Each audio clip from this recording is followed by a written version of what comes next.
Un saludo a todos. Es un placer, como decano de la Facultad de Ciencias de la Documentación, darles la bienvenida a estas jornadas sobre la aplicación de la Directiva de Derechos de Autor en Internet en las instituciones documentales. Las sesiones de estas jornadas, como saben, se desarrollarán en remoto, pero eso no me impide darles la bienvenida a la Facultad de Ciencias de la Documentación de la Universidad Complutense de Madrid.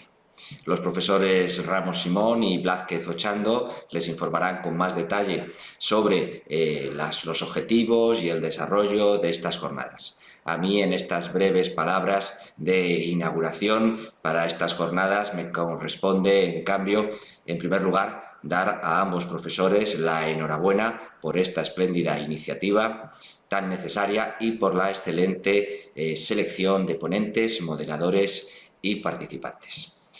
Desde el Estatuto de la Reina Ana, aprobado entre 1709 y 1710, no cabe duda de que los derechos de autor han tenido una larga evolución en los países europeos y anglosajones en general, y hoy ya en todos los ámbitos editoriales y científicos del mundo.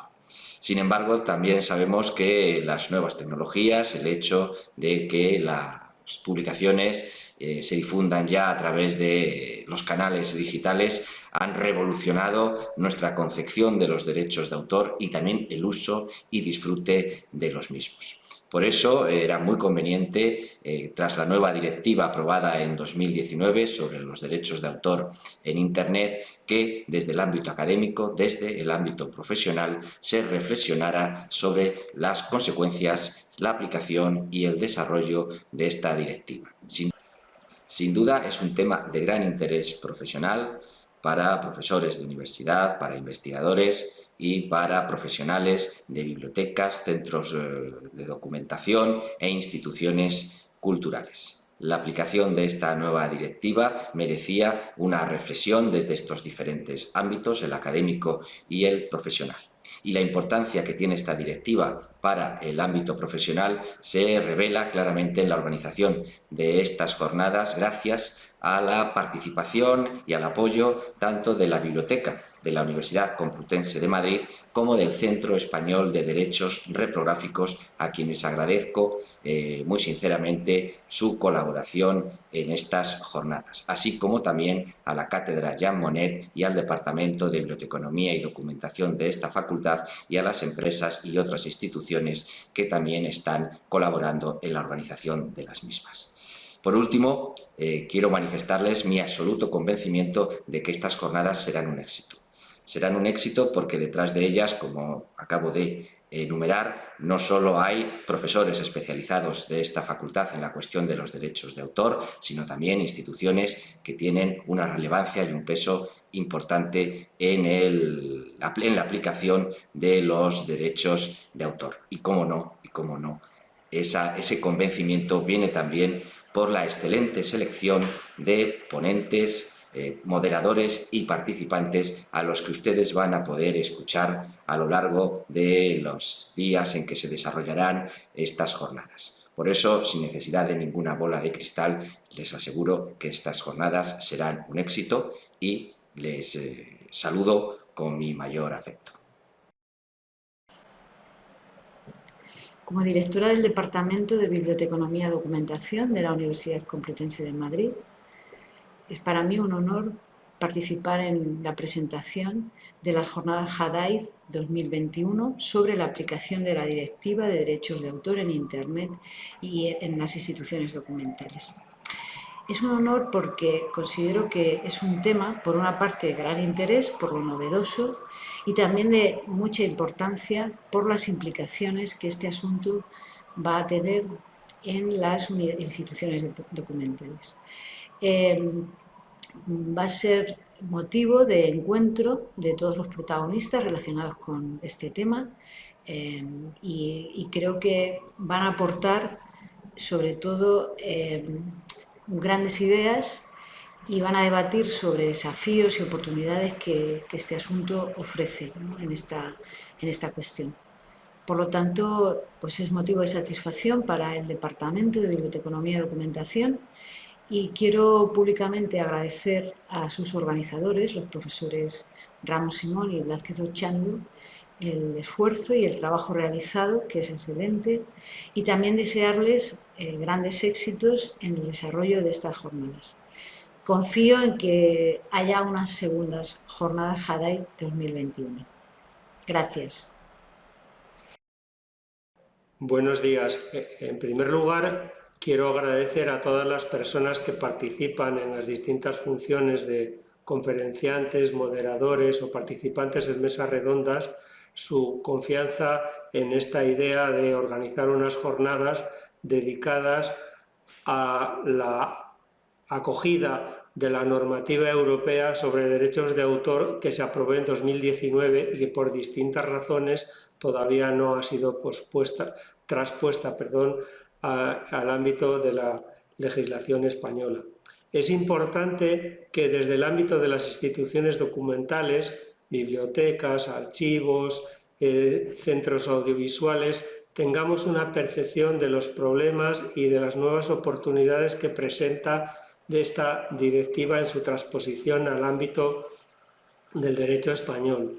Es importante conocer esta visión, para lo cual hemos organizado 5 mesas redondas que nos parecía lo más adecuado para hacer esa aproximación. Sobre todo queremos que sean comprensibles para los estudiantes y profesionales que trabajan en nuestro ámbito, de modo que comprendan las posibilidades que la digitalización y las nuevas perspectivas legales plantean de cara a disponer de unas mejores condiciones de acceso y difusión de la información con la que trabajamos, especialmente por parte de las instituciones de patrimonio, cuyo acervo cultural es inmenso y es necesario y muy recomendable que sean capaces de poder proyectar a la sociedad ese rico acervo cultural del que disponen. Como decía, hemos organizado en estas 5 mesas redondas que rápidamente les voy a mostrar. La primera de estas conferencias trata de ofrecer una visión general sobre la nueva Directiva Europea sobre Derechos de Autor en el mercado único digital y las nuevas oportunidades y proyectos que ofrece a las instituciones documentales. En la segunda tratamos de una de las novedades que trata la directiva, que es la consideración de la posibilidad de digitalizar las que llamamos obras descatalogadas y cuya conferencia lleva por título Las obras fuera de circuito comercial, licencias, usos y aplicaciones. La tercera mesa profundiza en los mecanismos para poner de acuerdo a los autores y a las instituciones de patrimonio en una conferencia que lleva por título Las licencias colectivas ampliadas, concepto y experiencia en los países nórdicos. La cuarta de las sesiones tiene por objeto la evaluación y el impacto que tiene la directiva en las instituciones de patrimonio cultural en su conjunto. La conferencia lleva por título Los objetivos de la Unión Europea en el marco del patrimonio cultural. Y por último, la quinta de estas sesiones lleva por título Minería de textos y datos para investigación en documentación y aborda los aspectos de la reutilización de información, en la que se pretende poner de relieve la importancia que las bases de datos y los acervos documentales van a constituir para futuras investigaciones y las facilidades que deben dar estas instituciones documentales para profundizar en actividades de investigación y desarrollo. Los objetivos de las jornadas podríamos resumirlos en los siguientes puntos. En primer lugar, abordar desde la perspectiva de las instituciones documentales los cambios promovidos en la Directiva 2019 sobre derechos de autor en Internet, que les van a afectar en los próximos años. En segundo lugar, anticiparnos a los cambios aportando soluciones desde las propias instituciones, de modo que un buen conocimiento de los desafíos refuerce nuestras posiciones. Por otra parte, promover un debate sobre los principales problemas y oportunidades que ofrecen estos cambios, así como actuar como punto de encuentro entre los titulares de derechos y usuarios para lograr un ecosistema equilibrado que favorezcan la creatividad y el acceso a la cultura. También quisiera destacar como un punto importante el hecho de que la nueva directiva añade algunas novedades fundamentales que nunca se habían visto, como por ejemplo la minería de textos y datos, el acceso a las obras fuera del circuito comercial, así como las nuevas medidas para la concesión de licencias colectivas. Considero que va a ser enriquecedor y que vamos a aprender bastante de todos estos contextos y de todas estas situaciones que van a venir en los próximos años. Muchísimas gracias.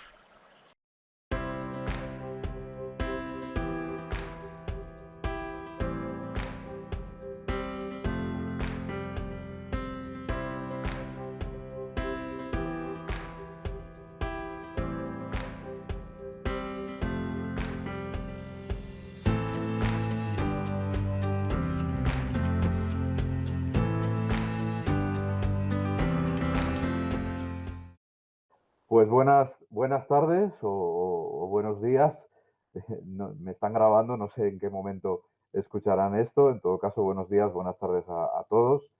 Muchísimas gracias a la Universidad Complutense y a los organizadores de las jornadas por contar con el Ministerio de Cultura y Deporte para participar.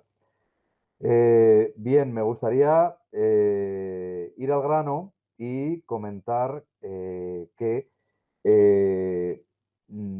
la necesidad de hablar o de comentar sobre la aplicación de la Directiva de Derechos de Autor en estas jornadas se deriva de una situación que todos conocemos, como se dice ya con esa frase tan acuñada, pues Internet, el marco digital, ha venido para quedarse y está provocando unos enormes cambios, como la generalización de la cultura en red y del entorno digital. Se está produciendo un absoluto cambio de paradigma respecto a la posibilidad de reproducir, distribuir, comunicar al público o transformar contenidos, también para las instituciones documentales, para los museos, para las bibliotecas, para los archivos. Todos estamos viviendo este escenario de hambre cultural, ¿no? De incremento de los hábitos de consumo de los contenidos culturales. Están exigiendo una adaptación para incrementar la oferta legal también para estas instituciones y a cambio una adaptación en los instrumentos de protección o de garantía de los derechos de propiedad intelectual. A su vez, este cambio de paradigma supone la necesidad de reequilibrar la regulación de los límites y excepciones a los derechos de propiedad intelectual. Las instituciones documentales precisamente son uno de los agentes que en mayor medida se beneficia de la existencia de una regulación de límites a los derechos de propiedad intelectual. Y este cambio de paradigma también ha provocado o debe provocar una mejora de la gestión de los derechos, una gestión más transparente, mejor controlada, una más fácil resolución de los conflictos entre usuarios y titulares y debería reflejarse también en mejoras en la recaudación y en el reparto de la remuneración por los derechos. Este es el escenario que se encuentran las instituciones de la Unión Europea cuando deciden presentar las iniciativas que ya ahora mismo se han convertido en directivas aprobadas y en vigor, la Directiva 2019-789 de cable satélite y la Directiva 2019-790 de derechos de autor y derechos afines en el mercado único digital. Yo me permito llamarlas las directivas gemelas porque, bueno, no gemelas, mellizas en todo caso, las directivas mellizas porque se aprobaron el mismo día por las instituciones de la Unión y se publicaron el mismo día en el Diario de las Comunidades Europeas. Son los dos instrumentos que la Unión Europea, de los que la Unión Europea se ha dotado para avanzar en el proceso de armonización de la normativa de la Unión en materia de propiedad intelectual, normativa que como principal hito tenía hasta el momento la Directiva 2001-29, la Directiva Infosoc. Habían pasado ya 18 años y desde luego la evolución del paradigma digital ha sido suficiente como para que la Unión Europea se planteara una adaptación, una actualización de la regulación comunitaria en materia de propiedad intelectual. Insistiendo en lo mismo, ¿por qué porque la Unión Europea aprueba estas dos iniciativas legislativas. Pues como estamos diciendo, por la necesidad de adaptación del marco regulatorio, que en el caso europeo databa de 2001. Los Estados miembros hemos ido intentando adaptarlo en la medida que hemos podido, pero necesitábamos una norma transnacional, una norma europea que viniera a hacerlo correctamente para responder a los cambios operados por la consolidación de Internet como el ámbito en el que más está creciendo la oferta de contenidos. Esta necesidad de adaptación en las directivas pueden ver ustedes que se plasma en reconocer el desarrollo de las tecnologías digitales y de Internet como realidades que han transformado la creación, la producción, la distribución y la explotación de obras y prestaciones objeto de derechos de propiedad intelectual, también por las instituciones documentales, también por los museos, por los archivos, por las bibliotecas. La aparición de nuevos modelos de negocio y de nuevos agentes, incluidos nuevos intermediarios en el mercado de los contenidos culturales. El cambio de los hábitos de los usuarios, de quienes acceden a los contenidos, como hemos comentado antes. El efecto colateral de la aparición de perjuicios graves para los titulares de derechos de propiedad intelectual, derivados del nuevo marco que supone Internet, en el que la realidad había ido por delante de la legislación. Y, en fin, la necesidad de una normativa estable que adapte la regulación de los derechos de propiedad intelectual, pero que no limite el desarrollo tecnológico y las ventajas que a los usuarios de los contenidos culturales, incluyo, nos da este desarrollo tecnológico. En definitiva, llegamos a estos instrumentos por la necesidad de paliar la inseguridad jurídica de los titulares de derechos y de los usuarios para acceder, para utilizar, para distribuir, para explotar los contenidos objeto de derechos de propiedad intelectual. Con todos estos objetivos, ¿qué medidas plantea la Directiva 2019-790, la Directiva MUT o Directiva de Derechos de Autor en el mercado único digital? Por un lado, medidas dirigidas a facilitar el acceso a contenidos protegidos para ciudadanos y para empresas, incluido también, por supuesto, para las bibliotecas, los archivos y los museos. Reequilibra los límites a los derechos de propiedad intelectual en relación con el uso de obras y de otros materiales en actividades docentes digitales y transfronterizas, por ejemplo, en algo que afecta muchísimo a los museos, archivos y bibliotecas. Reequilibra el límite a los derechos de propiedad intelectual para la preservación del patrimonio cultural y también plantea otras medidas dirigidas a este objetivo, como la regulación del uso de las obras descatalogadas, de las obras fuera del comercio por instituciones de patrimonio cultural. En segundo lugar, hay una medida inspirada precisamente en el artículo 32.2 del texto refundido español de la Ley de Propiedad Intelectual, que es el planteamiento de una medida para proteger las publicaciones de prensa en los usos online, en los usos en línea. La directiva lo que hace es crear un nuevo derecho conexo para los editores y autores de prensa.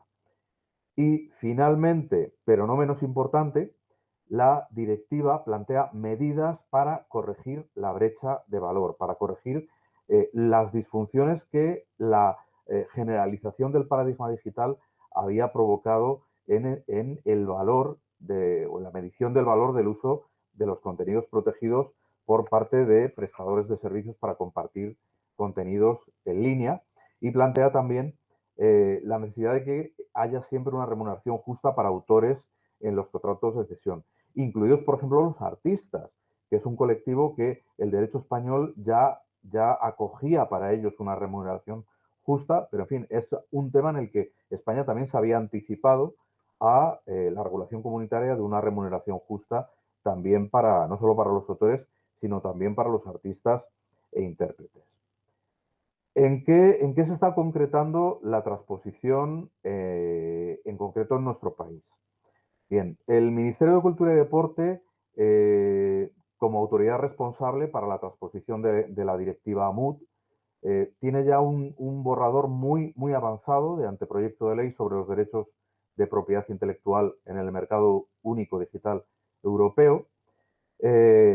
El plazo de transposición de ambas directivas es, como saben ustedes, el próximo 7 de junio y es muy obvio señalar que, en fin, que con un anteproyecto de ley que en estos momentos está pendiente de consulta pública, perdón, pendiente de información y audiencia pública, pues va a ser imposible con este instrumento alcanzar la fecha del 7 de junio para cumplir con el plazo dado por la directiva.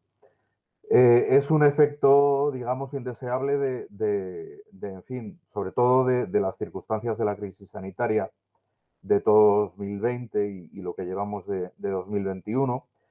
Esto ha provocado que muy pocos Estados miembros hayan sido capaces de transponer por ahora la directiva. Países Bajos aprobó su ley de transposición en diciembre pasado. Hungría la ha aprobado hace muy escasos días. Francia está a punto de aprobarla también y no sé si algún otro Estado miembro será capaz de llegar a la fecha 7 de junio con la directiva aprobada. A esto hay que sumar también otras circunstancias, como es que la Comisión Europea debería haber aprobado unas orientaciones generales para la transposición del artículo 17 de la directiva, del artículo sobre contenido subido por los usuarios a plataformas online, y todavía no disponemos de esas orientaciones generales, con lo cual la transposición del artículo 17 hoy por hoy se haría un poco a ciegas. Tendríamos que ignorar totalmente estas orientaciones, aunque ya les comento que hay varios Estados miembros que así lo han hecho. A esto hay que sumar también que Polonia ha acudido al Tribunal de Justicia de la Unión Europea pidiendo la anulación de 2 incisos del artículo 17 de la directiva, lo cual, bueno, pues contribuye a añadir inseguridad jurídica y, bueno, habrá que esperar a la sentencia del Tribunal de Justicia de la Unión Europea para saber en qué queda este recurso de la República de Polonia. Pero, en fin, nosotros en España estamos trabajando, intentando contar con un anteproyecto de ley lo antes posible. Ya les digo que está muy, muy avanzado. El inicio de la tramitación del borrador, del entonces borrador del anteproyecto de ley, empezó en mayo de 2019, es decir, inmediatamente después de la publicación de ambas directivas. Tuvo lugar la consulta pública en la página web del Ministerio de Cultura y Deporte entre el 15 de noviembre y el 16 de diciembre de 2019 y ahora disponemos ya de este texto y el próximo paso que tenemos que afrontar es la elevación del anteproyecto de ley en primera vuelta a la Comisión General de Secretarios de Estado y Subsecretarios y al Consejo de Ministros para que éste decida sobre los ulteriores trámites. Se espera que el Consejo de Ministros lo que decida es que con carácter inmediato se dé paso al trámite de audiencia e información pública con texto, es decir, se hará público el texto que ha elaborado el Ministerio de Cultura y Deporte y todos los interesados podrán presentar comentarios, observaciones, propuestas en relación con la propuesta que hace el Gobierno para llevar a cabo la transposición de ambas directivas. 2 objetivos tiene el anteproyecto de ley que, como se imaginan, coinciden con los objetivos de ambas directivas. Por un lado, mejorar el acceso seguro de los usuarios de Internet al contenido en línea, protegido por derechos de propiedad intelectual. Y, en segundo lugar, garantizar un funcionamiento correcto y equitativo del mercado de los derechos de autor en el entorno digital. Les puedo incluso avanzar un poco cuál es la estructura que nosotros hemos pensado para el anteproyecto de ley y es la que tiene ahora en su fase de borrador y antes de hacerse público. El anteproyecto de ley, nosotros proponemos que tenga un título preliminar describiendo el objeto, el ámbito de aplicación y estableciendo las definiciones más importantes para la aplicación de esta norma. Como se imaginan, coinciden con las definiciones que se encuentran en las 2 directivas mellizas. Y 4 títulos. Un título primero sobre las medidas para adaptar los límites a los derechos de propiedad intelectual del entorno digital y transfronterizo. Un título segundo sobre las medidas para mejorar las prácticas de concesión de autorizaciones y para garantizar un mayor acceso a los contenidos. Un título tercero de medidas para garantizar el correcto funcionamiento del mercado de derechos de propiedad intelectual, incluidas las que se refieren a determinados usos de contenidos protegidos por servicios en línea, es decir, las medidas del artículo 17. Y con estos 3 títulos, primero, segundo y tercero, habríamos llevado a cabo la transposición de la directiva MUD, de la Directiva de Derechos de Autor en el mercado único digital. Nos quedaría el título cuarto de la futura ley, que deseamos que sea el título que venga a transponer la directiva satélite cable, la directiva 789 de 2019. Es decir, un título sobre normas que ordenan el ámbito de las transmisiones en línea de organismos de radiodifusión y las retransmisiones de programas de radio y televisión. Aparte de esta regulación como norma sustantiva, prevemos también que el anteproyecto de ley modifique. Nosotros hemos calculado por ahora 10 artículos del texto refundido de la Ley de Propiedad Intelectual, con independencia de que, o sin perjuicio de que durante la tramitación del anteproyecto de ley, pues este número disminuya o más probablemente se crezca, ¿no? Sean más de 10 artículos del texto refundido los que necesitemos modificar con el anteproyecto de ley MUT. En fin, esto es lo que les puedo adelantar en cuanto a las previsiones de transposición de la directiva. Como ven, todo cuestiones que afectan enormemente a las instituciones documentales, tanto en su condición de titulares de derechos de propiedad intelectual como en su condición de usuarios de estos derechos. Y por mi parte nada más.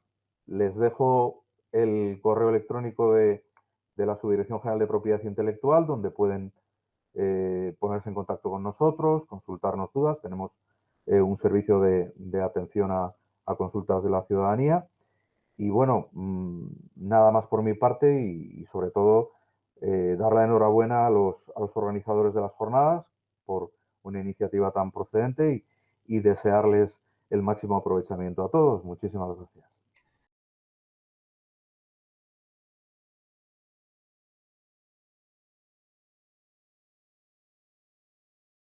Muy buenos días o tardes a todos, depende del hemisferio en el que nos escuchen. Bienvenidos a esta edición de las jornadas Jadaid que organizan los profesores Luis Fernando Ramos y Manuel Ochando.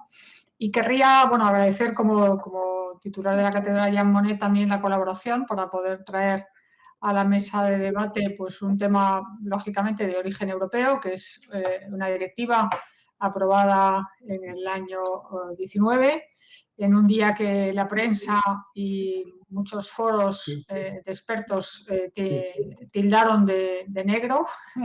No sé si estaremos de acuerdo o no, el mes de marzo de 2019.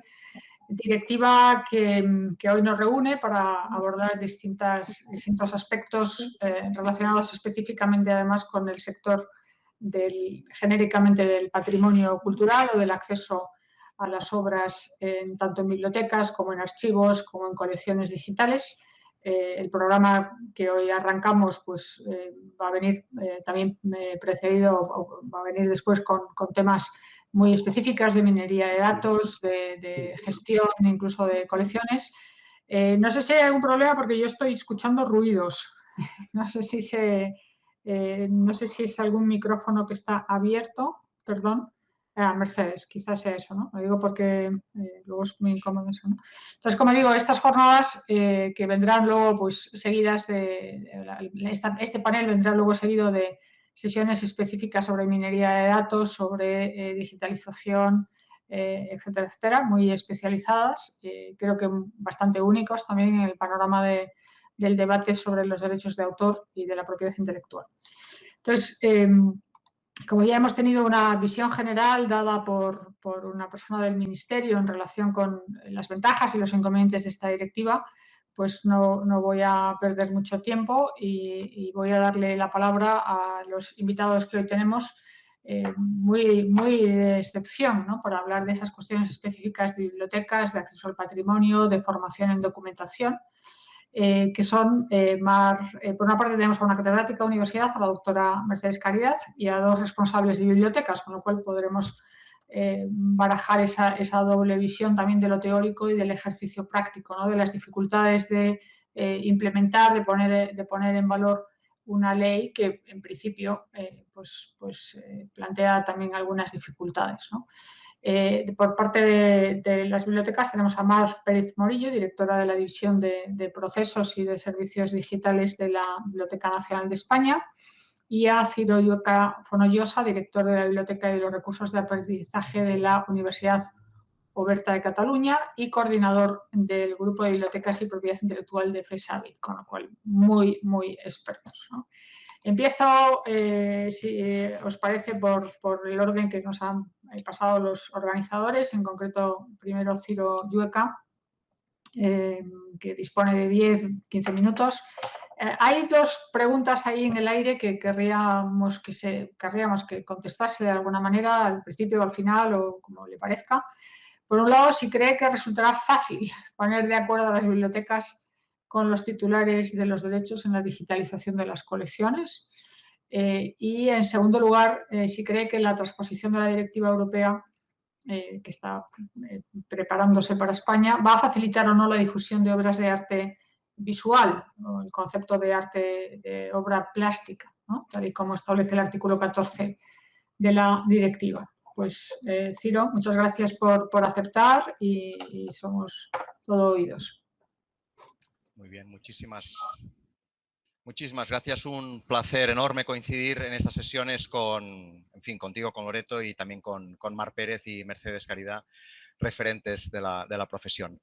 En respuesta a la primera de las cuestiones, desde la perspectiva del colectivo bibliotecario, que es extenso y heterogéneo, la legislación española en materia de propiedad intelectual pues tiene, como sabéis perfectamente, sus luces y sus sombras. A mi entender, la legislación ha cumplido suficientemente su principal objetivo, que es dar seguridad jurídica, pero en ese sentido ha dado una excelente seguridad jurídica a las entidades de gestión de derechos, una notable seguridad jurídica a los titulares de derechos y una suficiente seguridad jurídica a las bibliotecas con algunos elementos de insuficiencia. Y esta gradación, o mejor dicho, esta degradación en el nivel de seguridad jurídica es el resultado de varios factores que voy a enumerar rápidamente.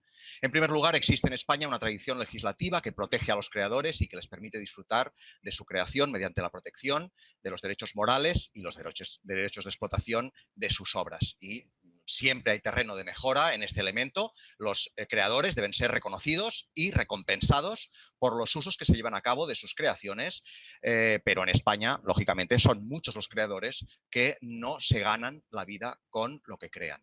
Una sociedad que fomenta que sus creadores puedan ganarse la vida es una sociedad más justa y avanzada, y creo que eso va a ser pacífico. Por otra parte, en segundo lugar, España forma parte de la Unión Europea y como tal debe ajustarse a determinadas directrices del derecho comunitario. Lo llamamos armonización. Y para cumplir con ese fin, nuestra legislación es obligada a reformarse periódicamente, como ocurre en el resto de países de la Unión. Y ello en materia de propiedad intelectual es especialmente recurrente. Y el ejemplo reciente es la DEMUT, a la que nos estamos refiriendo hoy, que como ha sido aprobada en el Parlamento Europeo, ha integrado medidas reivindicadas por los colectivos bibliotecarios europeos. Y en ese sentido, el colectivo bibliotecario español, a mi entender, puede estar confiado, puede estar razonablemente tranquilo. La Unión Europea en eso nos favorece. Tiene en cuenta que ser favorable a las bibliotecas, archivos y museos es defender los pilares básicos de acceso a la información y al conocimiento. Y ejemplos de ello está en las excepciones previstas para poder llevar a cabo acciones de minerías de datos y de texto para digitalización de obras descatalogadas, así como la disposición que obliga a mantener en dominio público las reproducciones digitales de obras que estaban ya en dominio público. Dicho ello, en tercer lugar, existe en España una gran tradición en la gestión de derechos mediante los intermediarios, que son las entidades de gestión. Estos agentes propician una gestión profesional de los derechos de propiedad intelectual y consiguen a menudo proteger y retribuir a los creadores. Por supuesto, hay claroscuros en esa gestión y, con todos los respetos, no es comparable el historial de una entidad como Cedro con la situación surgida por los escándalos de otras entidades como SGAE. No es gratuito que la reforma del año 2018 de la Ley de Propiedad Intelectual pusiese justamente el foco en la transparencia y en el mayor control de estas entidades de gestión de derechos. Sigo con el relato de los factores que han producido la degradación, a mi entender, de la seguridad jurídica a la que me refería al inicio. Y es que, en cuarto lugar, las bibliotecas, archivos, museos españoles no han nacido hoy ni tampoco ayer. Son fruto de nuestra historia e imagino que nadie le va a sorprender si digo que existen administraciones públicas, locales, autonómicas o estatales que cuidan de alguna manera, que promocionan el uso de los fondos y colecciones de sus centros patrimoniales, de la misma manera que existen otras administraciones públicas que han despreciado estos centros o, digámoslo de otro modo, que han tenido que sufragar otras prioridades en la gestión. Ello ha producido que tengamos un ecosistema bibliotecario que no es uniforme ni es homogéneo. Por ejemplo, tenemos una biblioteca nacional, ¿no? y la mención aquí también es para Mar Pérez, como no puede ser de otra manera, que está razonablemente bien dotada a nivel presupuestario. Tenemos estupendas bibliotecas universitarias y contamos con buenas redes provinciales y también locales de bibliotecas públicas. Pero también tenemos déficits muy significativos, por ejemplo, en las bibliotecas escolares. Y así, a menudo, un municipio puede tener que conjugar en un solo centro bibliotecario el servicio público a necesidades diferentes. Y, lógicamente, a este municipio no le podemos poner más presión. Bien, la pregunta era si resultará fácil poner de acuerdo a las bibliotecas con los titulares de derechos en la digitalización de colecciones, y mi respuesta es que depende. Las bibliotecas y los autores, en primer lugar, son aliados naturales. Pongan una biblioteca a disposición de un escritor y verán lo que pasa, y viceversa. Es importante resaltar este hecho porque el clima y la relación entre autores y bibliotecas es de confianza. Dicho ello, si la aspiración es que el ecosistema bibliotecario pueda hacer frente a las minutas de la gestión de derechos y pague la necesaria transformación de la industria editorial española, mi respuesta es que va a ser complicado, porque a menudo las bibliotecas no tienen ni para la adquisición de fondos ni para la contratación de personal. Como decía, la realidad española no es uniforme. Ahora bien, existe un elemento donde el colectivo bibliotecario confía que la transposición de la DEMUT sí facilite, y se trata del tratamiento de las obras huérfanas, aquellas que no están en dominio público, pero en las que no es posible determinar quién es el titular de los derechos o, si es posible su identificación, no es posible el contacto, ¿no? Imaginen una colección de carteles publicitarios de los años 50, un periódico local de los años 70, una colección de fotografías de los años 90 o una colección de maquetas, de grabaciones caseras de grupos municipales locales, pues de hace simplemente 20 años. Los centros patrimoniales conservan esos fondos. A menudo bibliotecas y archivos locales conservan esos fondos, pero no pueden difundirlos porque no tienen autorización de los titulares de derechos, bien porque no han sido identificados o bien, lo más probable, es porque no hay manera razonable de demostrar que son sus legítimos titulares y de conseguir contactar con ellos. La figura de las obras huérfanas está incorporada por ley en la Ley de Propiedad Intelectual y hasta tiene un reglamento del año 2016. Les recomiendo la lectura porque es un prodigio de la redacción legislativa, riguroso, exhaustivo, formalmente impecable. Pero tras 5 años de su aprobación, ni una sola obra ha sido declarada oficialmente huérfana en España. Entonces, si ese Real Decreto quería dar seguridad jurídica a las bibliotecas en el tratamiento de las obras huérfanas, podemos afirmar que ha sido un completo fracaso. Si ese reglamento quería poner de acuerdo a las bibliotecas con los titulares de derechos en la digitalización de colecciones, el balance es penoso. Consideramos, por ello, que la transposición de la DEMUT es una muy buena oportunidad para enmendar ese fracaso, facilitando que las bibliotecas, archivos y museos puedan explotar las obras huérfanas de sus fondos, o en términos más amplios de la DEMUT, las obras descatalogadas, sin la inseguridad jurídica existente en la actualidad.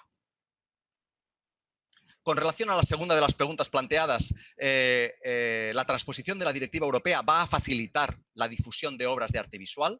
Pues esta cuestión es apasionante porque no está exenta de controversias. Voy a intentar exponerlas brevemente y también voy a ser claro en mi planteamiento. A mi entender, la transposición puede efectivamente facilitar la difusión de obras de arte visual, pero van a tener que cambiar muchas más cosas además de la ley.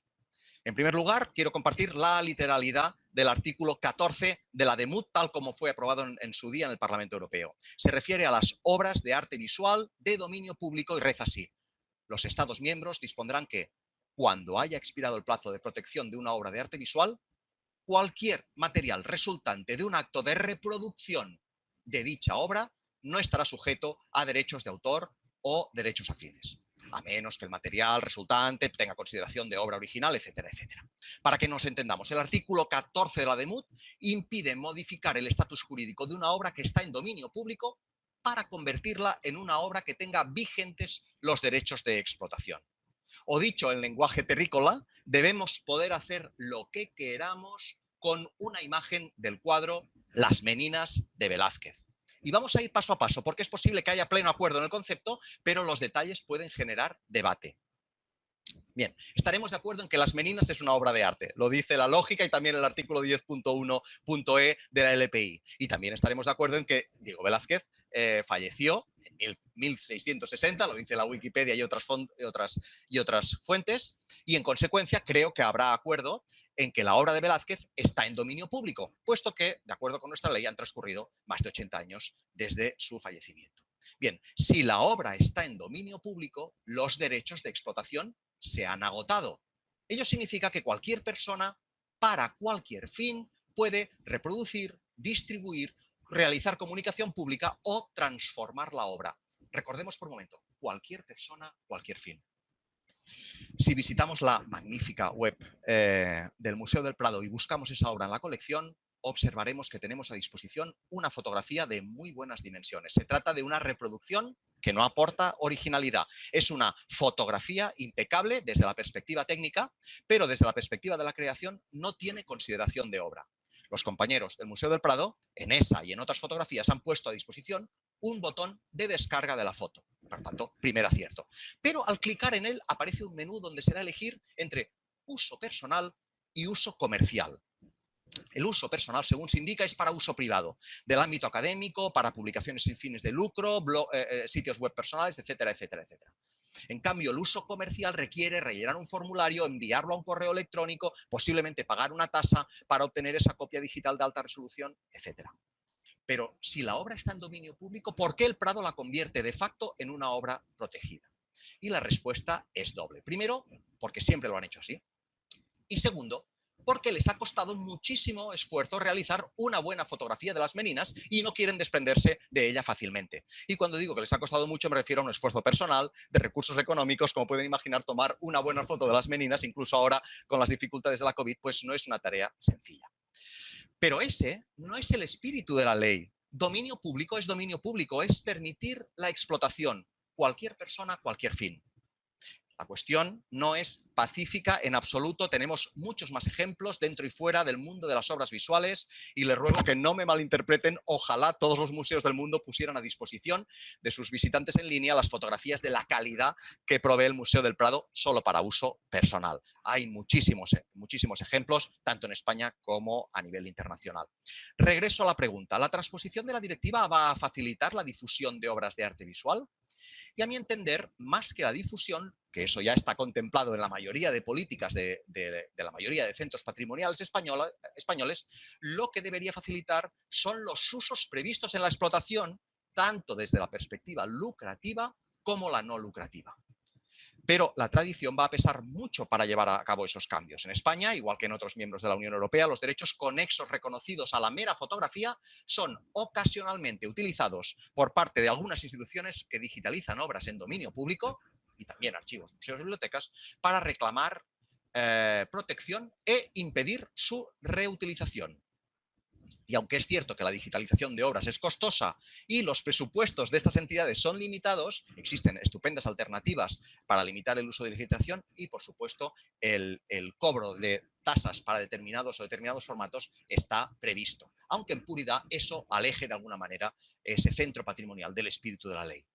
En las consideraciones que FESABIT, la Federación Española de Sociedades de Biblioteconomía, Archivística y Museología, presentó sobre la incorporación de la DEMUT al Ministerio de Cultura y Deporte a finales del año 2019, presentamos básicamente 3 demandas, de las que, todo se ha dicho, todavía no hemos recibido respuesta.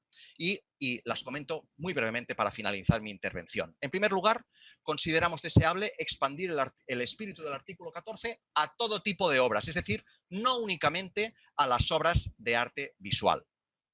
Como mínimo, dentro de esa concepción, entendemos que deberemos incorporar las obras en 3 dimensiones.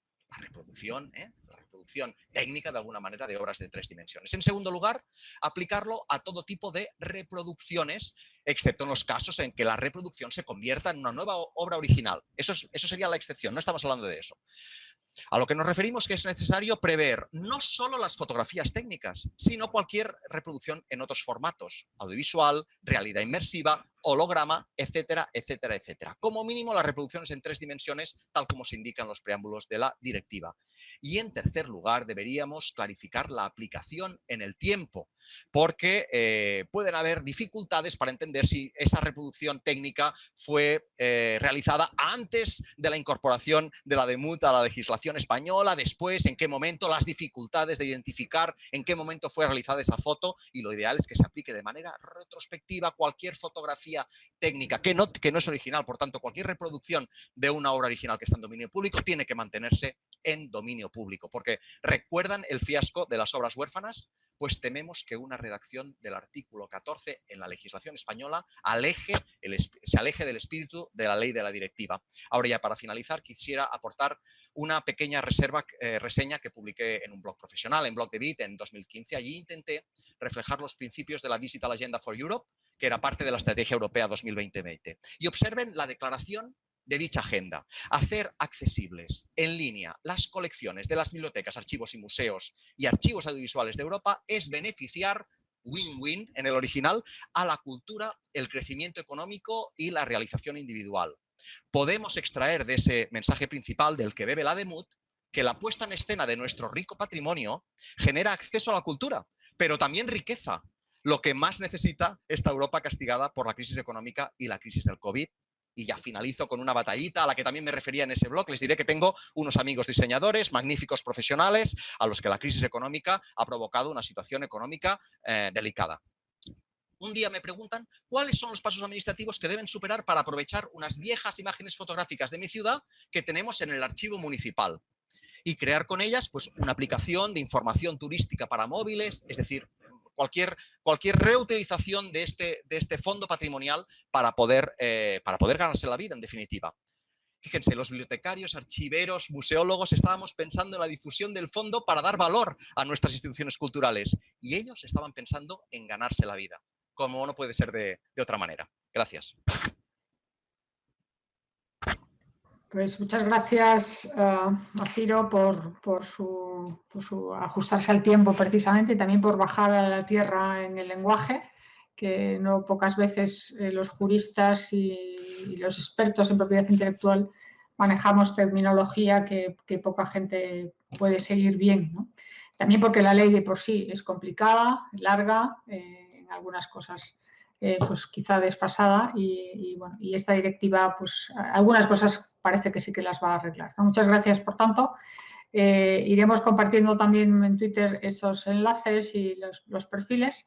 Y vamos entonces con Mar Pérez Morillo, que le preguntamos 2 cosas que nos gustaría que nos aclarase, ¿no? Por una parte, ¿qué puertas abre la directiva y qué legislación complementaria necesitarán las bibliotecas a la hora de conservar los contenidos digitales que produce la sociedad?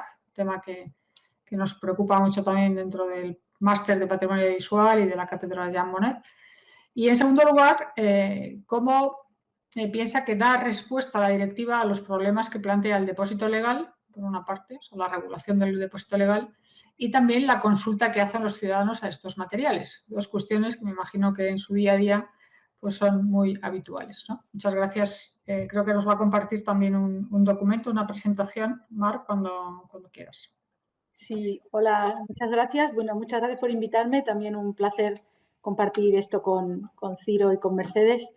Ya voy a compartir una presentación para poneros un poco en contexto, pero quisiera hacer quisiera daros una respuesta breve a las 2 preguntas que me habéis hecho. Por una parte, a la hora de la conservación, en realidad la legislación nos habilita para conservar los contenidos digitales que se producen en la sociedad.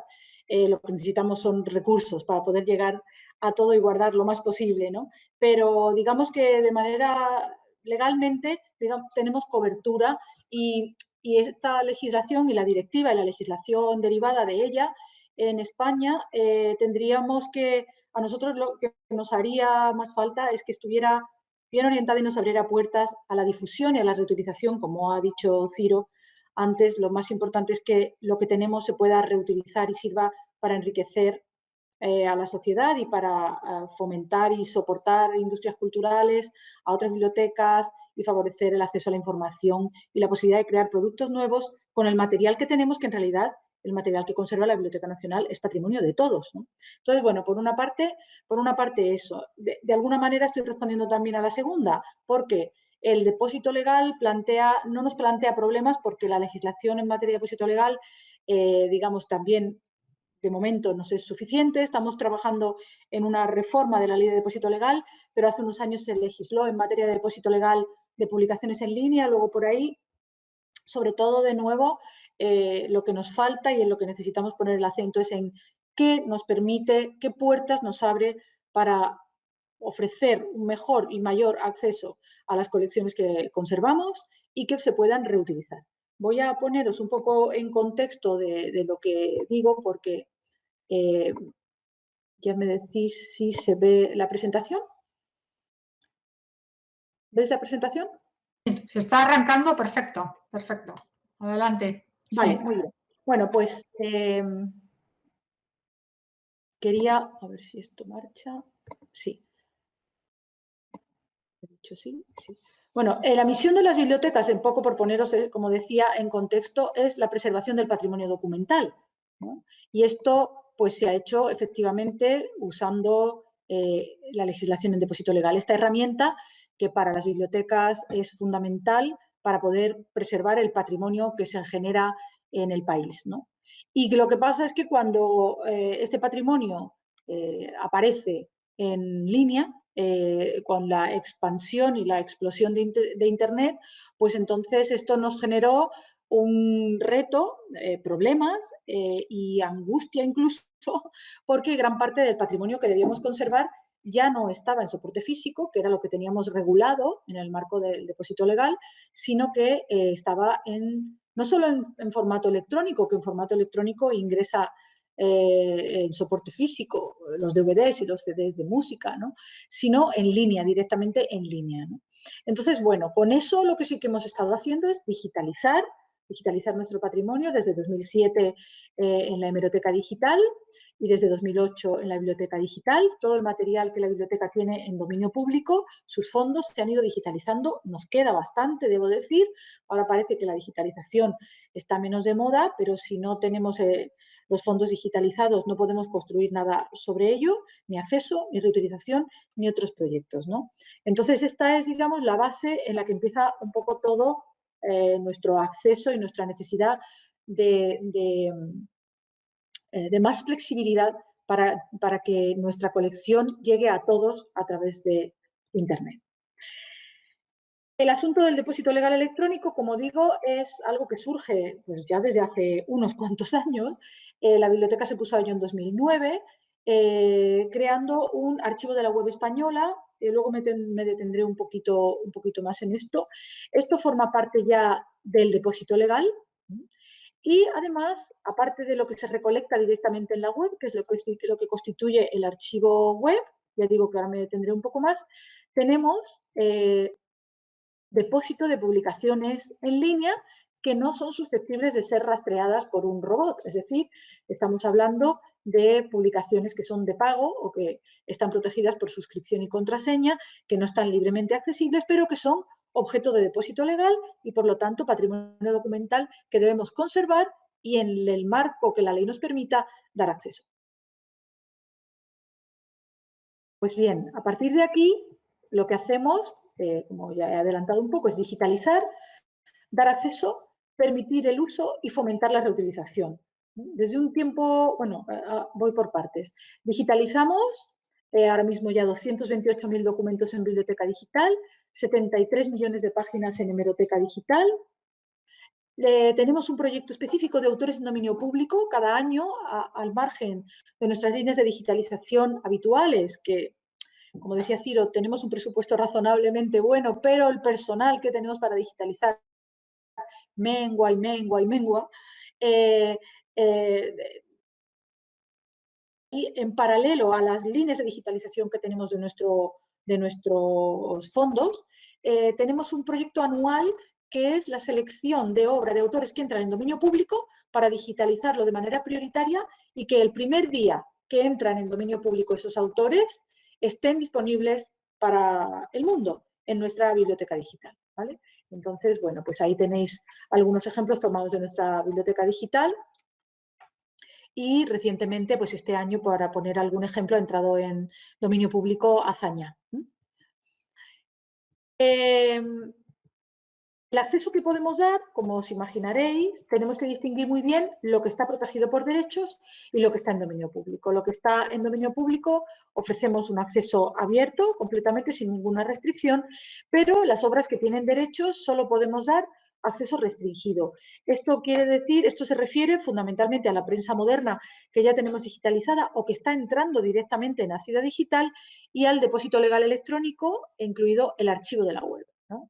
Este acceso restringido está limitado a la Biblioteca Nacional y a las bibliotecas autonómicas, porque son competentes en materia de depósito legal. Tenemos un proyecto colaborativo con ellas para trabajar en un depósito legal electrónico en cooperación y por eso las bibliotecas autonómicas también dan acceso a las obras que tenemos de acceso restringido.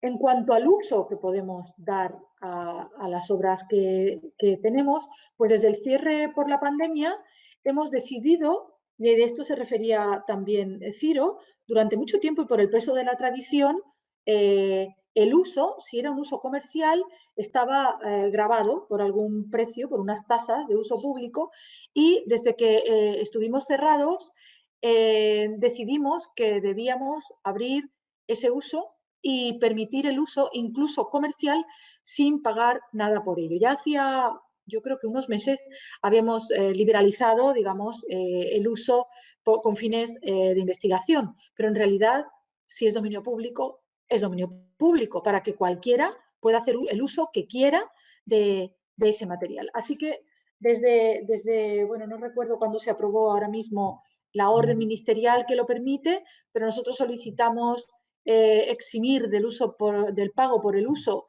con fines comerciales a todos nuestros fondos digitales en dominio público. Eso sí, hay que citar la fuente y, como decía también Ciro, creo que se ha referido a la obligación de permitir el uso igual de esas imágenes que hemos liberalizado, ¿no? Es gratuito, no requiere autorización previa, independientemente del uso que se le dé. Y lo que llevamos tiempo intentando fomentar es la reutilización de nuestros fondos. Si los fondos no son accesibles y no está liberalizado el uso, no podríamos favorecer esa reutilización. Así que queremos que los datos y las colecciones de la biblioteca se usen y se reutilicen. Así surgió la plataforma BNLab, es una plataforma de proyectos de reutilización de la que destaco, trato de ser un poco rápida que igual me extiendo, Comunidad BNE, que es una plataforma de conocimiento compartido, crowdsourcing en el ámbito anglosajón, en la que se pone a disposición de los usuarios y también estamos abiertos a sus sugerencias. De hecho, tenemos algún proyecto a iniciativa de algún grupo de investigación que ha querido que seleccionáramos un conjunto de obras de nuestra biblioteca digital o de nuestra hemeroteca digital para trabajar sobre ello y trabajar aquí, porque ponemos una serie de proyectos, como digo, en los que la comunidad, los usuarios, los investigadores, pero los ciudadanos en general pueden participar, pueden colaborar, pueden enriquecer nuestros datos y, por ejemplo, pues tenemos esto que es un proyecto de corrección de CR, que era para enriquecer el de traducción de femenino singular, para identificar y completar la presencia de mujeres en los catálogos de mujeres traductoras, en catálogos de la BNE, de mujeres de la Edad de Plata, o bien para identificar y catalogar géneros musicales en nuestras obras musicales. De manera que los proyectos, que pueden ser de contenido muy variado, sí que tienen una funcionalidad un poco diferente. Pueden servir para identificar lugares en fotografías antiguas y poderlos geolocalizar luego, transcribir letra manuscrita, transcribir audios, marcar y etiquetar o enriquecer datos de nuestro catálogo, por ejemplo, de los autores que entran en dominio público cada año. En muchos casos nos falta el lugar de nacimiento, por ejemplo, ¿no?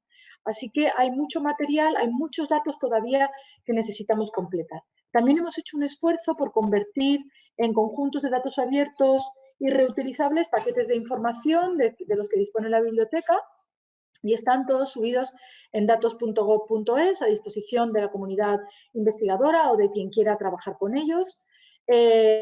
aunque sea también con propósitos comerciales, por supuesto. Ahí tenemos algún ejemplo. Y actualmente tenemos, yo creo que ya alguno más, 279 conjuntos de datos cargados en datos.gov.es.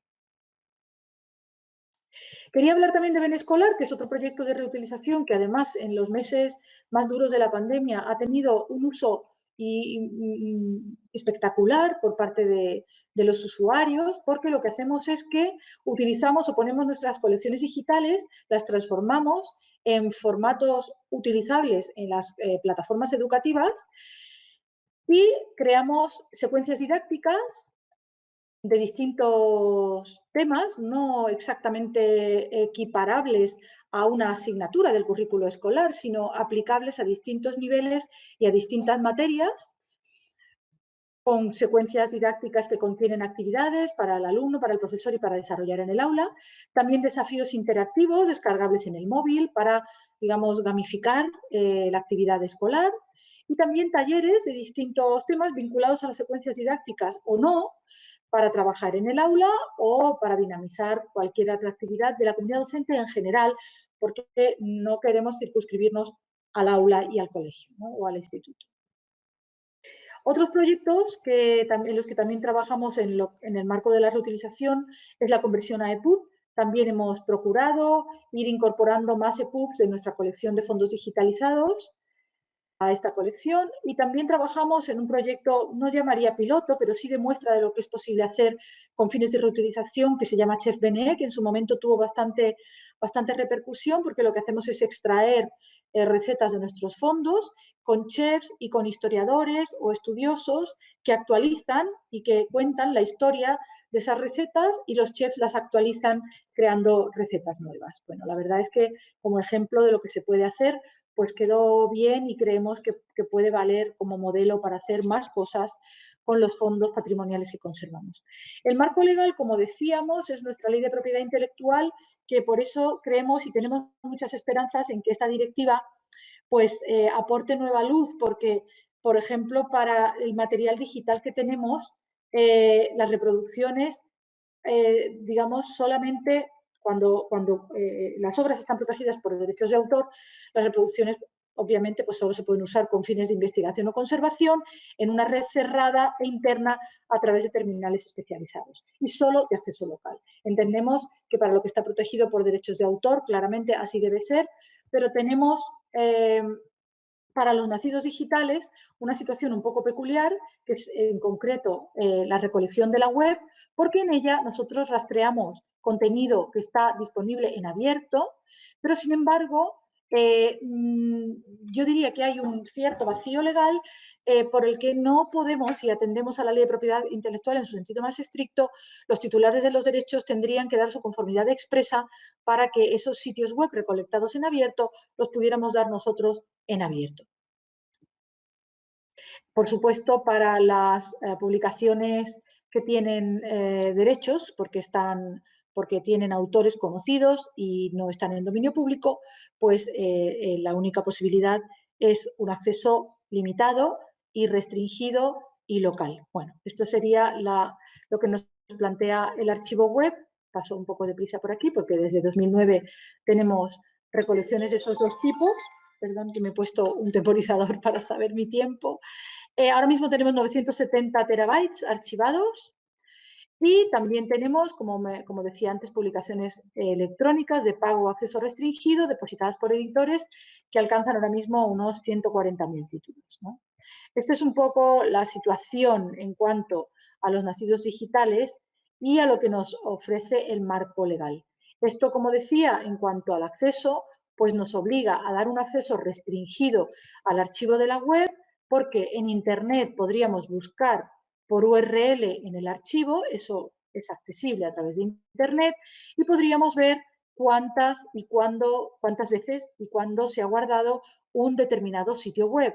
Pero no podríamos ofrecer a través de Internet el contenido propiamente dicho, porque en virtud de la ley de propiedad intelectual solo podría darse en la sede de la biblioteca y de las bibliotecas autonómicas. Lo que sí hemos hecho, y por aquí es por donde yo creo que se nos abre una vía a la que espero aporte luz la transposición de la directiva europea, es que hemos colaborado con el Centro de Supercomputación de Barcelona para que indexara a texto completo, no todo lo que hemos recolectado, pero sí una parte considerable para ver qué podía hacerse, qué tipo de explotación de esos datos podía hacerse para búsqueda de texto completo y para otro tipo de investigaciones o de manipulación y de explotación de minería de datos que sirvieran para la investigación, ¿vale?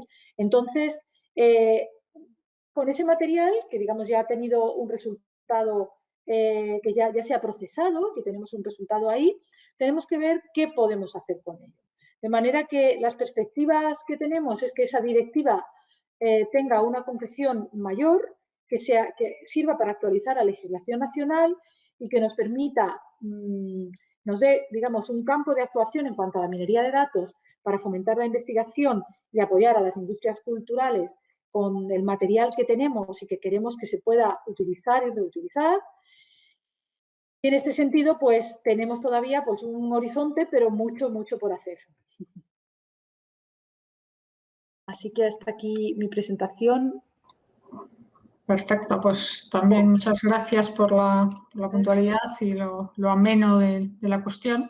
Yo voy también lanzando alguna pregunta para adelantarlo, ahora le doy la palabra a la doctora Caridad, para los dos, ya que los dos estáis como al tanto y, digamos, en el día a día de la gestión, ¿no? A mí se me plantean dudas de cómo va a ser la gestión de los derechos de la prensa, ¿no? A raíz, lo vemos después en el debate, ¿no? ¿Cómo va a ser la gestión de los derechos remuneratorios por acceso a prensa? Intuyo un cierto caos en la gestión entiendo que lo va a hacer Cedro, pero en relación con los titulares conocidos, con los no conocidos, en relación con el tiempo que ha pasado. En fin, me parece que yo personalmente, ya lo he escrito en varias ocasiones, creo que los derechos remuneratorios están siendo casi como el yugo de todo este mundo de la creación, porque entre otras cosas los autores no pueden renunciar a ellos y hay que pagar a esos fotógrafos, músicos, intérpretes, por todo aquello que se reproduzca antes, lógicamente, de que esté en el dominio público, ¿no? Pero, en fin, me plantea problemas de la gestión, de cómo va a ser pues también esa negociación, ¿no? Yo enlazo con la primera pregunta a Ciro, la negociación de las licencias y ojalá la directiva o la incorporación de la directiva a España facilite los nuevos usos de la investigación. No sé si sería fácil que la ley española ampliase más el concepto de qué es investigación o qué es educación o institución cultural para que esas excepciones pudiesen ser más amplias, ¿no? Pero, en fin, eso lo dejamos para el coloquio si os parece oportuno. Y vamos entonces con la tercera invitada, la profesora Mercedes Caridad, donde le preguntamos, bueno, por una parte, pues si cree importante la formación de los alumnos de documentación y biblioteconomía en relación con los derechos de autor, ¿no? Y por otra parte, qué aspectos le parecen más importantes en la formación digital de los estudiantes, ¿no? En qué podemos también desde la academia, igual que ya lo hace desde la Universidad Carlos III, pues desde otros puntos de vista o desde otros másteres o grados bueno, contribuir, ¿no? A esa mejora en el acceso a los contenidos. Mercedes, es un placer para mí volver a encontrarme con Loreto y bueno, y con mis compañeros. Ellos están en la gestión, como bien dice Loreto, pero que son ampliamente reconocidos, como es Ciro y como es Mar. La pregunta, si creemos que es importante la formación de los alumnos de documentación y biblioteconomía. En estos momentos, estos estudios están en proceso de cambio ya en muchos sitios. Pero vamos a ir a situarlo un poco históricamente, ¿no? Desde el año 90, la asignatura de derechos de la propiedad intelectual ha estado en todos los currícula de los estudios de las bibliotecas, las ciencias de la documentación y la archivística. Por ello, es necesario, viendo hacia el futuro, tal y como van cambiando los estudios, es necesario profundizar, por lo tanto, en esta nueva ley europea de derechos de autor, en esta directiva del 19 del Parlamento Europeo y del Consejo del 17 de abril del 19.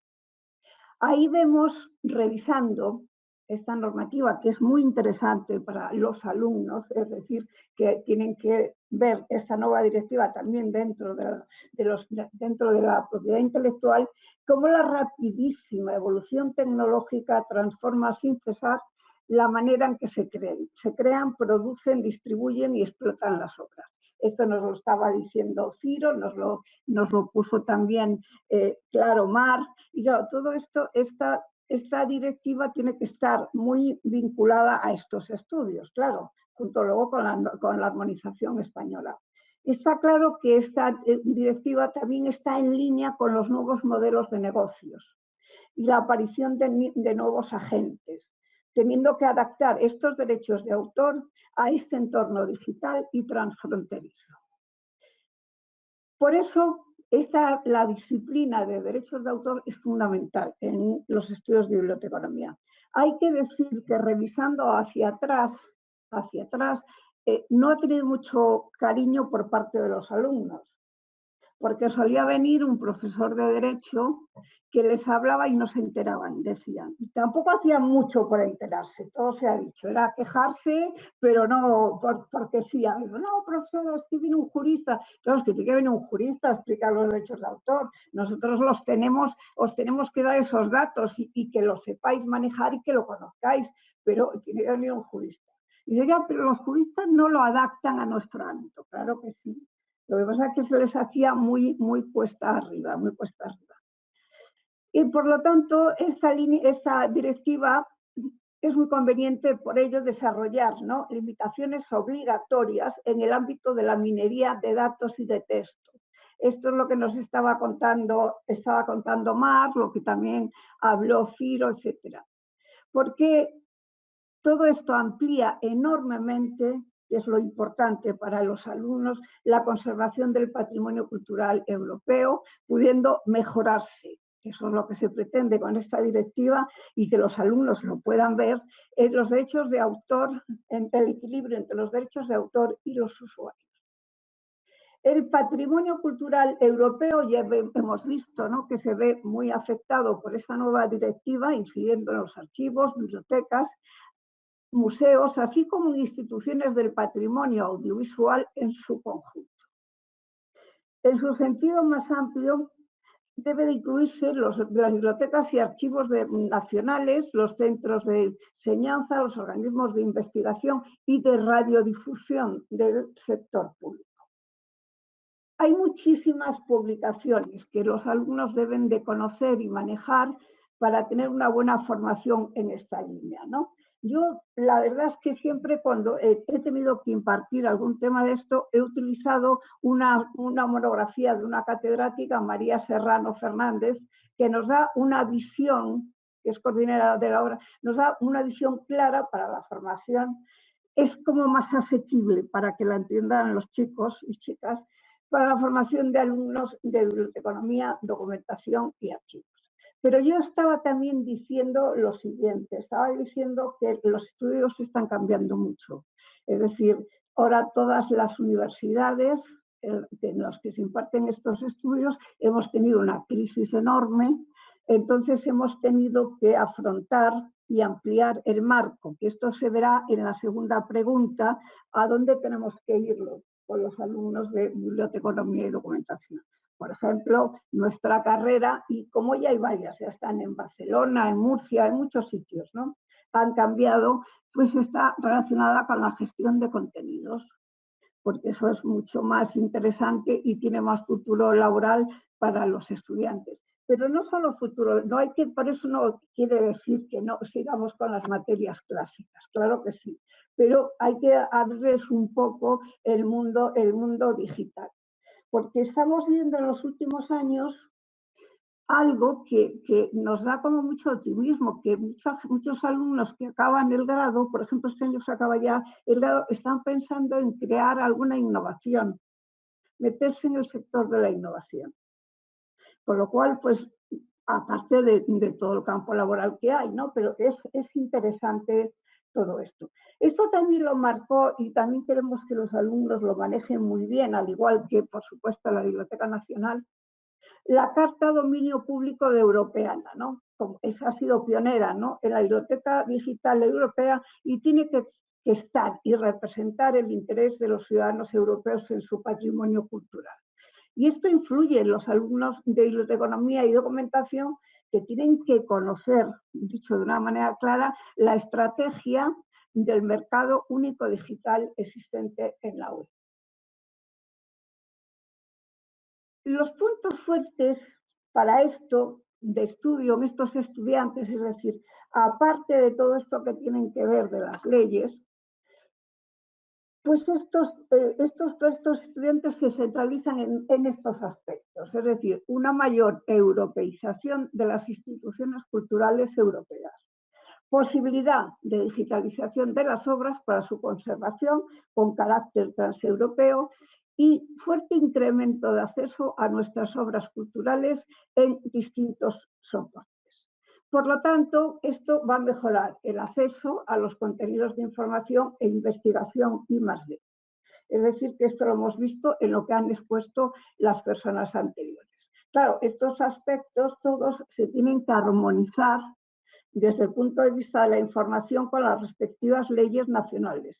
Por eso, todos los planes de estudios de biblioteconomía y documentación, y con esto hago hincapié, deben de tener como mínimo una asignatura de 3 créditos, no optativa, porque a veces en muchos sitios se pone optativa, un mínimo de 3 créditos, aunque lo correcto serían 6, para todos los estudiantes, porque es fundamental el conocimiento de estas materias. Esto supone que esta tecnología digital supone y supondrá un reto, ¿no?, a cumplir en los estudios de biblioteconomía. Dichas enseñanzas van a capacitar a los estudiantes para manejar las herramientas que se derivan de la aplicación de esta directiva. Es decir, queda una cosa clara, que es importante que los alumnos lo estudien. Y también aquí yo siempre abogo por un jurista, porque que tenga un buen dominio y al mismo tiempo una buena didáctica para poder hacer que los alumnos no se nos duerman, ¿no? Porque es una asignatura que a veces es tremenda, ¿no? Pero bueno, eso también depende mucho de quien le imparte, eso pasa con todo. Pero este nuevo campo digital, en donde hay nuevas leyes de acceso a los documentos, donde tenemos todos estos cambios que nos habéis contado, ¿qué es lo que supone para los estudiantes? Pues supone que estos estudiantes que ya van más en la línea de los contenidos digitales y en la gestión de los mismos, tienen que tener una carga digital muy amplia. Pero diréis, ¿y qué disciplinas hay que conocer, ¿no? Aquí nos caemos en los brazos, y además encantados, de profesores de informática, y también, bueno, pues los juristas, etcétera, porque la carrera ahora es como de hay mucha transversalidad en las áreas. Es decir, ahora en estos momentos, para que veáis la película, de todo el currículum de los 4 años, un 60% es del área de biblioteconomía, pero hay otro 40% que ahí entran los juristas, los informáticos, los estadísticos, etcétera. Y todo eso es mejor que lo expliquen ellos, porque a nosotros nos va a costar más, ¿no? Entonces, los estudiantes ahora, en general, de biblioteconomía, tienen una carga digital muy amplia. Y diremos, ¿qué tienen que estudiar? Por ejemplo, lenguajes de marcado y arquitectura de la información. Eso es fundamental, que ellos estudien eso. Pero esto impartido por los informáticos, que la verdad que van a permitir de alguna manera pues que esto se pueda explicar mejor, ¿no? Estas materias, estos son los primeros cursos, ¿no? Es decir, un alumno de biblioteconomía en los primeros cursos tiene que empezar a conocer los lenguajes de marcado y arquitectura. Y estas materias se han de completar con contenidos multimedia y con sistema de gestión de contenidos web. Esto va a ser muy importante. Entrando a profundizar en estas materias, ¿qué es lo que vamos a estudiar? Por ejemplo, dentro de la asignatura de lenguajes de marcado se estudian los más frecuentes en el ámbito en el ámbito de la comunicación, la búsqueda y difusión de conocimientos en Internet. Respecto a la arquitectura, es otra asignatura hueso, pero bueno, de alguna manera se exponen los conceptos básicos de la arquitectura y su experiencia con el usuario, ¿no? Trazando las propias líneas para la organización en la navegación. Es decir, luego se intenta, y eso procuramos, no siempre se consigue, que los profesores también sepan cuál es su público y hacia dónde tienen que tirar, ¿no? Y eso a veces cuesta mucho, ¿no? En contenidos multimedia, estamos hablando de los primeros cursos, se exponen las teorías fundamentales para la gestión de la información en el entorno digital. Es muy importante también que conozcan básicamente la digitalización y la codificación de formatos. Y otra asignatura básica ha de ser sistemas de gestión de contenidos web. Es una asignatura que les gusta mucho porque incluye los conocimientos amplios de la importancia de los sistemas de gestión en el entorno corporativo, evaluar y monitorizar el comportamiento de los usuarios en los sistemas de información. Entonces, que esto es muy importante, ¿no? Pero vamos a los cursos superiores, ¿no? Los cursos superiores se profundiza muchísimo en redes sociales y comunidades digitales. Para que os hagáis una idea, este es el año que tienen que presentar su trabajo fin de grado y todos se han tirado masivamente a todos los trabajos relacionados con las redes sociales, ¿no? Y comunidades digitales. También tienen que tener un conocimiento de la transparencia y la administración electrónica.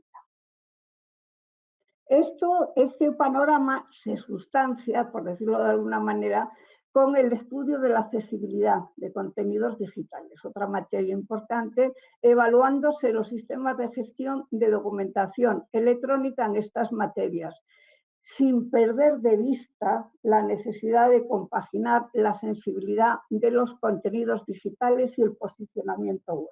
Es decir, y en el último curso es donde se va a abrir y son importantes las siguientes materias, es decir, la gestión de la marca y reputación online, eso tienen que conocerlo, los datos abiertos, ciencia de datos, es muy importante para ellos, gestión y dirección digital de la industria, porque muchos van a tirar laboralmente por ahí, web semántica y big data. Todas estas materias que hemos expuesto, que a veces parecen como, pues todas estas forman parte del bagaje digital del alumnado al final de su formación. Es decir, hay que ir por ahí, un 60% de profesores del área, más otras áreas que vengan y que hagan, es interesante, es que la inserción laboral va por este camino, ¿no? De búsqueda de un profesional de gran habilidad y conocimiento del entorno digital con dominio de ontologías y datos enlazados. Y esto pues también hay que contar con la habilidad de la oportunidad de negocio, el emprendimiento digital, que estén siempre basados en los usos y aspectos legales y éticos de la información. Eso es fundamental. Es decir, todo esto que hemos expuesto es un poco la parte importante de los estudios de biblioteconomía y documentación, que como veis han cambiado mucho. Sigue lo tradicional, lo que siempre tendrá que ver, pero todos este tipo de materias que se están introduciendo y la apertura también a otras áreas de conocimiento, informática, economía de la empresa, etcétera. Eso es todo lo que yo os quería exponer y contar sobre todo lo relacionado con cómo afecta a los estudiantes. Termino diciendo que lo que dije al principio, la asignatura de la propiedad intelectual es difícil que les guste, pero bueno, tenemos que seguir en esa línea por todo lo que está conociéndose en Europa y en España y en nuestro entorno. Muchas gracias. Pues gracias, profesora. Felicidades también por la actualización de esos contenidos, ¿no? Estaba escuchando y me está apeteciendo hacer esa carrera, ¿no? Bueno, nos hemos... Sí, ¿no? Porque es verdad que, bueno, en 10 años o 15, pues nuestras facultades pues son otra cosa, ¿no? Y nos exige también mucho a los profesores, a los investigadores y... Bien, pues pienso que tenemos como 10 o 12 minutos, si queremos, para intercambiar opiniones. No sé si queréis hacer preguntas entre vosotros. Manuel Blázquez, que también nos está escuchando desde la coordinación técnica del panel, pues encantados de esto, ¿no? No sé si, además de que quede claro de que tenemos que escribir, los que nos dedicamos al derecho, un libro de la propiedad intelectual para dummies, para que nuestros alumnos pues lo hagan, que no es mala idea, creo que a lo mejor si consigo el año que viene liberarme un poco, me lanzo a ello, ¿no? Hay alguna abogada en redes que lo explica muy bien utilizando cómics, francamente claro, ¿no? Y en el máster de propiedad, en la clase de legislación y gestión que damos Luis Fernando Ramos y yo misma en el máster de patrimonio visual, pues lo utilizamos mucho, ¿no? Y hay muchos casos. Es muy fácil despertar esa misma inquietud que habéis contado ahora sobre las meninas, el uso de las meninas, ¿no? Que yo veo ahí unas meninas en el trasfondo de la profesora Caridad y también digo, pues efectivamente hay redifusión, ¿no? De obras. Pues es relativamente fácil despertar el interés por lo que puedo hacer y lo que no puedo hacer, ¿no? Cómo sacarle más valor a las obras que yo custodio, que custodia mi archivo, mi biblioteca o mi filmoteca, ¿no? Bueno, no sé si Ciro quieres decir algo o aportar algo más sobre cómo piensas que va a ser la gestión de los derechos. Algo habías apuntado, pero Bueno, ¿cómo va a ser la gestión de los derechos remuneratorios? Bueno, pues para dar respuesta o para hacer una pequeña intervención, ¿no? Y tendrá sentido que el resto también se posicione en relación a esta cuestión que ha sido, es verdad, que ha generado debate, ¿no? Y tú al principio, sobre todo, apuntabas a un día negro, ¿no?